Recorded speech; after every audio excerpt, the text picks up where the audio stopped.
देखिए, बड़ी दुर्भाग्यपूर्ण बात है कि किसान हमारे अन्नदाता हैं और उनके कंधों पर बंदूक रखकर विपक्ष चलाना चाहता है, अपनी राजनीतिक रोटी सेकना चाहता है। और इसके लिए विपक्ष के लोग बड़े बड़े जो इंडस्ट्रीज हैं, बड़ी बड़ी जो कंपनियां हैं, उनको भी फंसा रहे हैं, उनकी भी छवि को धूमिल करने का एक असफल प्रयास जरूर कर रहे हैं।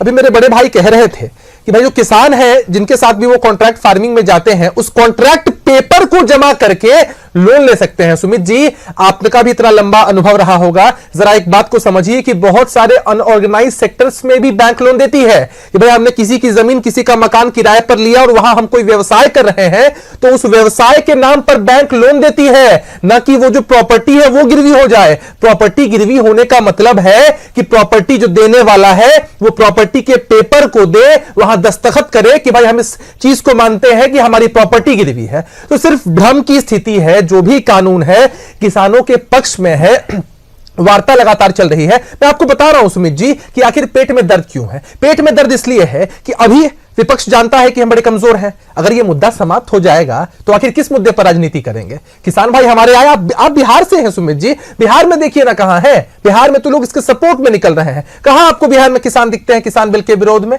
तो बस भ्रम की स्थिति ये लोग फैला रहे हैं। अरे सुमित जी, ये अपनी ही बात में फंस रहे हैं। देखिए, इन्होंने कहा भैया कॉन्ट्रैक्ट के पेपर को जमा करके बैंक लोन देगा। हाँ।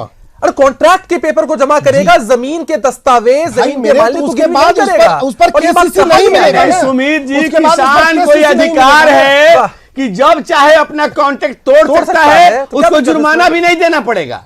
देखिए, आप इनकी राजनीति का स्तर समझिए। आप बताइए, मैं बता रहा हूं, सुन लीजिए एक बार।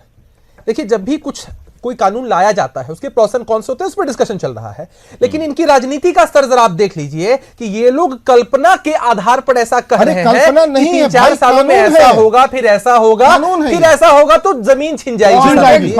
कई राज्यों में पहले से प्रचलन में है। और आप ये समझिए कि कहीं भी अगर कॉन्ट्रैक्ट होता है तो सिर्फ कॉन्ट्रैक्ट के आधार पर लोन निर्गत किया जाएगा। इसके अलावा भी बहुत सारे बिजनेस प्रोफाइल्स है। आप जानते हैं, कहीं कोई बिल्डिंग बनती है, कोई अस्थायी व्यवसाय भी करता है, तो भी बैंक उसको लोन प्रोवाइड करती है। तो ऐसी परिस्थिति में आप इसीलिए कर रहे हैं ना कि भैया कंधा दो, कंधा चाहिए हमको बंदूक चलाने के लिए। अगर किसान भाई हमारे मान के चले जाएंगे, कैसे अगर किसान भाई हमारे मान के चले जाएंगे? आपसे जवाब मुझे इसलिए नहीं मिला अब तक। आपका विरोध नहीं, तब तो ये बढ़िया था। कल्पना के आधार पर जिस तरह की बातें ये लोग कहते हैं, उससे हम लोग जरा भी इत्तेफाक नहीं रखते। देश भविष्य की योजना पहले भी कल्पना के आधार पर भविष्य की योजना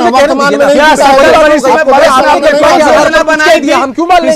सरकार ने पहले भी एमएसपी पर जोर दिया था, पार्टी एमएसपी के साथ है, खरीद एमएसपी पर होगी। भैया कैसे कोई जमाखोरी कर लेगा? और कांग्रेस पार्टी के लोग, अगर कल्पना के आधार पर लोग बाबूलाल भगत बने हुए हैं, चीजें जनता के बीच लाएंगे, हम कभी भी इस बात का समर्थन नहीं करेंगे और कभी यह बात जनता के बीच हम इसका कड़ा विरोध करेंगे। कल्पना के आधार पर रिलायंस इंडस्ट्रीज के